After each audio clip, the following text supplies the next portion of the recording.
అండి అందరికీ ఇవాళ దొండకాయ కూర చూపిస్తాను. దొండకాయలో పాలు పోసి కొబ్బరి పొడి వేసి చేస్తారు, చాలా బాగుంటుంది. అది చూపిస్తాను. ఇప్పుడు దొండకాయ పావు కిలో తీసుకున్నానండి. ఆనియన్ పచ్చిమిర్చి వచ్చేసి ఆనియన్ మీడియం సైజు చిన్నవి 3 తీసుకున్నాను. పచ్చిమిర్చి ఒక 4 తీసుకున్నాను. ఇప్పుడు తయారు చేసే విధానం అండి. కడాయి పెట్టుకున్నాను. ఒక 3 పావుల నూనె పోసుకుంటున్నాను.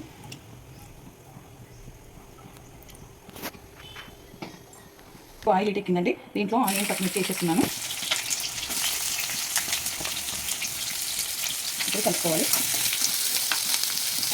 ఇది కొంచెం బ్రౌన్ కావాలండి. ఇప్పుడు కొంచెం బ్రౌన్ అయినాయండి. దీంట్లో సగం చెంచా పసుపు, సగం చెంచా అల్లం వెల్లిపాయ పేస్ట్, 2 చెంచాల ఉప్పు. ఓకే అండి, బాగా కలుపుకోవాలి. ఇప్పుడు దొండకాయలు వేస్తున్నానండి.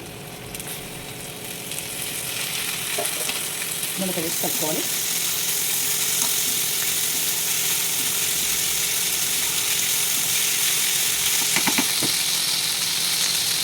కొంచెం కారం వేసుకోవాలి.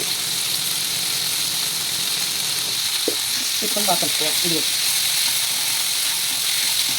కొంచెం కరివేపాకు వేసుకోవాలి. ఒక 3 రెమ్మల కరివేపాకు వేసుకొని కలుపుకోవాలి.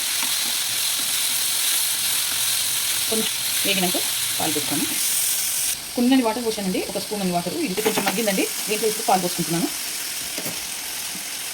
పాలు పోసుకొని నీళ్ళు కూడా పోసుకోవాలి. 2 గ్లాసుల నీళ్ళు పోసుకోవాలి.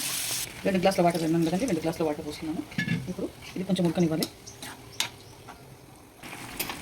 ఓకే అండి, ఇది కొంచెం ఉడికింది. ఇప్పుడు దీంట్లో ఒక 2 స్పూన్ల కొబ్బరి పొడి వేసుకుంటున్నాను. ధనియాల పొడి 1 స్పూను, గరం మసాలా సగం చెంచా. ఓకే అండి, ఇది రెడీ అయిపోయింది. ఇప్పుడు కొత్తిమీర వేసుకుంటున్నాను. కొత్తిమీర వేసుకొని దించుకోవాలి. అయిపోయింది.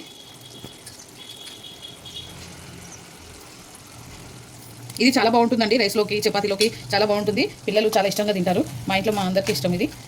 ట్రై చేయండి. ఈ వీడియో కనుక నచ్చితే లైక్ చేయండి, షేర్ చేయండి, కామెంట్ చేయండి, సబ్స్క్రైబ్ చేయండి.